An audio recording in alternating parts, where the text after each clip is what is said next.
बिस्मिल्लाहिर्रहमानिर्रहीम।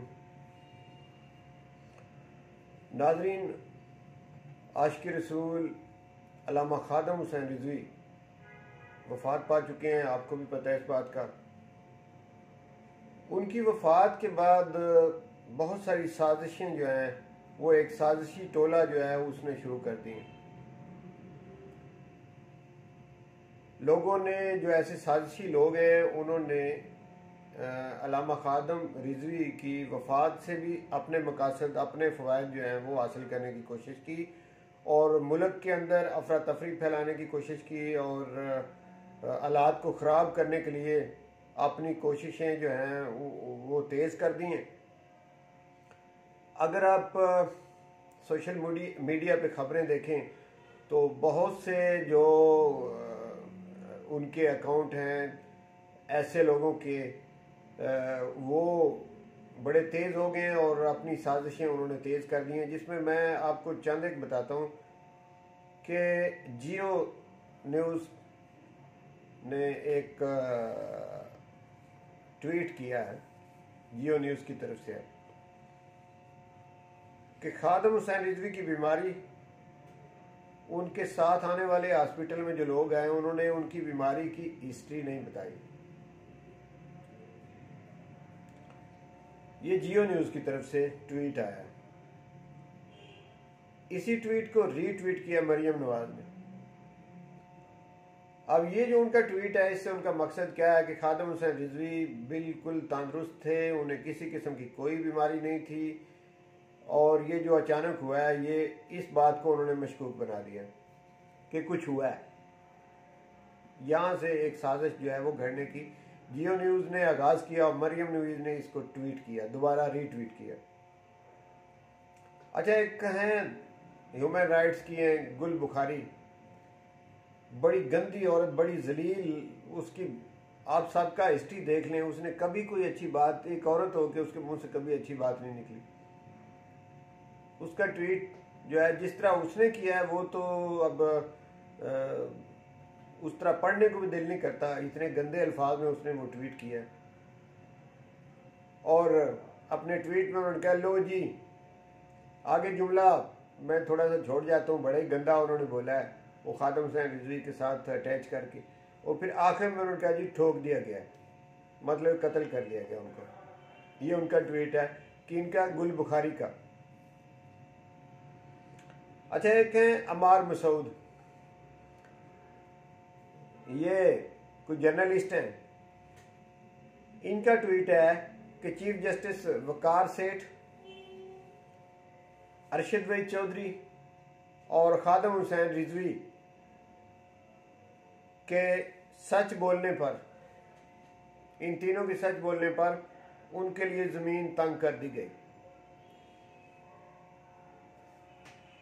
इस ट्वीट का भी मतलब आप देखें क्या है कि ये तीनों बंदे उसने कहा है, एक वकार सेठ, चीफ जस्टिस वकार सेठ, अरशद भाई चौधरी और ख़ादम हुसैन रिज़वी जब सच बोलने पर आए तो उनके लिए ज़मीन तंग कर दी गई। इसी तरह से पैट की जो एक तंजीम है पख्तूनों के हकूक़ के लिए जो है, अली वज़ीर हैं उसके, उनका ट्वीट है कि 2 सवालों के जवाब ढूंढने वाले हैं। अली वज़ीर कहते हैं अपने ट्वीट में कि 2 सवालात ऐसे हैं कि जिनके जवाब ढूंढने वाले हैं। उनमें एक सवाल वो ये कहते हैं कि ख़ादम हुसैन रिज़वी जुमा के रोज़ क्या कहने वाले थे, जुमे को उन्होंने कुछ कहना था। इस सवाल का जवाब वो कहते हैं ढूंढने वाला है कि वो क्या कहने वाले थे। और दूसरा सवाल वो कहते हैं कि कहीं कोरोना को टारगेट किलिंग के तौर पे तो इस्तेमाल नहीं किया जा रहा। ख़ादम हुसैन रिज़वी की वफ़ात के हवाले से वो कहते हैं कि कहीं कोरोना को टारगेट किलिंग के तौर पे तो नहीं इस्तेमाल किया जा रहा। तो ये ट्वीट उन्होंने किया। तो नाज़रीन, ये सारे जो ट्वीट इस तरह के और दीगर बहुत सारे सोशल मीडिया पे जो ट्वीट किए जा रहे हैं और साजिशी एक थ्योरी जो है उसको पैदा करने की कोशिश की जा रही है, ये क्यों की जा रही है? आप ज़रा गौर करें तो आपको पता चल जाएगा कि इनके पीछे कौन लोग हैं और क्यों इस तरह की वो साजिशी थ्योरी, जिसमें वो कुछ लोग ये भी कह रहे हैं जी लो जी उनको उनका नमाज जनाजा जुमा को था तो जुमा से हफ्ता क्यों किया गया।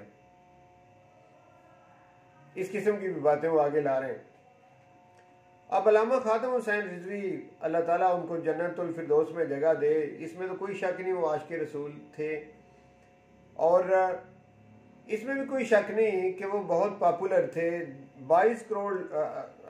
22 लाख जिनके वोटर हों और एक तरीके लबैक जो तंजीम उन्होंने बनाई, बड़े थोड़े अरसे में वो इतनी मकबूल हुई कि 22 लाख लोगों ने उनको वोट दिया और उनके फॉलोअर की भी लाखों में तादाद है।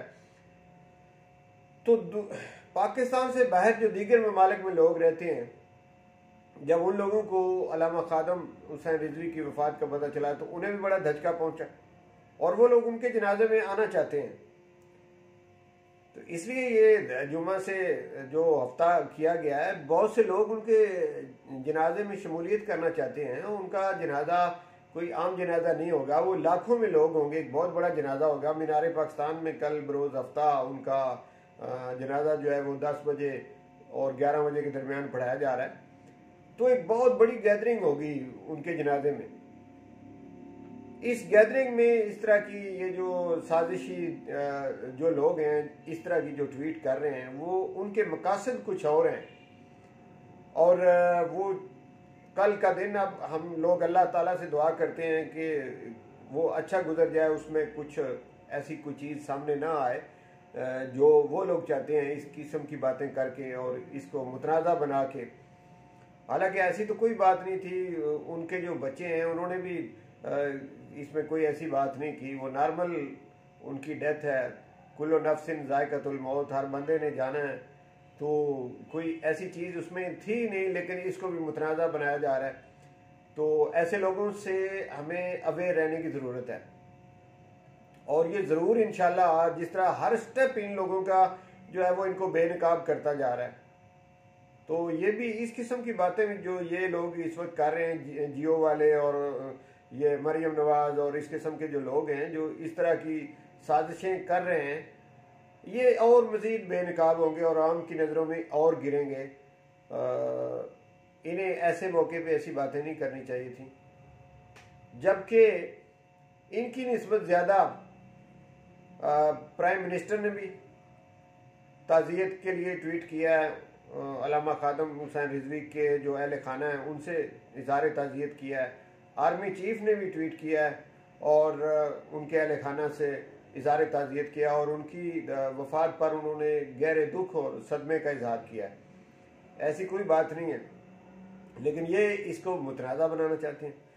अल्लाह ताला ऐसी तमाम साजिशों से हमारे मुल्क को बचाए और इस तरह का ज़हन रखने वाले जो नेगेटिव लोग हैं, जो किसी को मरने के बाद भी नहीं बख्शते, अल्लाह ताला इनको अपने अंजाम पे पहुँचाए। तो इस किस्म की ये जो मैंने भी ये बात की है, इस तरह सोशल मीडिया पे कुछ पॉजिटिव सोच रखने वाले लोगों ने ये अवेयरनेस दी है लोगों को और ये अवेयरनेस जानी चाहिए ताकि लोगों को पूरे असल जो कुछ हो रहा है उन हक़ाइक़ का लोगों को पता होना चाहिए। जब लोगों को पता होगा तो फिर ऐसी कोई चीज़ जो है वो जो ये चाहते हैं वो नहीं बनेगी। तो इंशाल्लाह अच्छी बात जो है उसको आगे पहुँचाएँ और इंशाल्लाह बेहतरी होगी, हमारे मुल्क को भी कुछ नहीं होगा, इंशाल्लाह अल्लाह इसकी हिफाजत करेगा। और ये जो हर लम्हा ही नेगेटिव सोचने वाले जो लोग हैं और हर लम्हा जो है ये अपनी ज़ात के लिए कुछ ना कुछ चीज़ जो है वो उसमें से निकालते रहते हैं। ह्यूमन राइट का रेफरेंस दे के अब वो गुल बुखारी के ट्वीट जो है वो सही तरीके से पढ़ा नहीं जा सकता, जितना उन्होंने बेहुदा किस्म का वो ट्वीट किया। आप खुद ट्विटर पे जाके देख लें, मैं तो उसके अल्फाज दोहरा नहीं सकता। तो अल्लाह ताला खुद इन लोगों को जो है ना, इनकी ये नेगेटिव सोच की सज़ा इंशाल्लाह ज़रूर देगा, वो ज़रूर मिलेगी, इंशाल्लाह मिलेगी, ज़रूर मिलेगी। और आप लोगों को कोई भी जो पॉजिटिव बात है उसको आगे फैलाते रहना चाहिए। तो अल्लामा खातम हुसैन रिजवी का जो अच्छे लोग हैं वो जिस तरह से भी उनकी तबीयत कभी कभी सख्त होती थी, लेकिन वो हकीकत में उनकी अगर आप आखिरी तकरीर सुने ना जो उन्होंने वहाँ पे की है, तो जो लोग उनसे कुछ थोड़ा बहुत इख्तलाफ भी करते थे वो भी समझ जाएंगे कि वो सही मानों में इस दौर में आशिक रसूल अगर कोई बंदा है तो वो उलमा खातिम रिजवी थे। उन्होंने नाम भी कैसा प्यारा, लब्बैक या रसूलल्लाह, तरीके लब्बैक, यानी वो नबी पाक के सही वो जो है ना आशिक थे, और वो एक सही मकसद के लिए निकले थे। और उन्होंने आखिरी तकरीर सुने तो उन्होंने गवर्नमेंट को भी यही कहा कि हम तो चाहते हैं कि कल रोज़े क़यामत आप भी उस लाइन में खड़े हों जिस लाइन में सलाहुद्दीन अय्यूबी खड़ा होगा, नूरुद्दीन जंगी खड़ा होगा, महमूद गजनवी खड़ा होगा, मुजाहिदीन खड़े होंगे। हम तो चाहते हैं कि आप लोग भी उस लाइन में खड़े हों। तो अच्छी बातें उन्होंने की हैं और अच्छी सोच रखने वाले आशिक रसूल थे।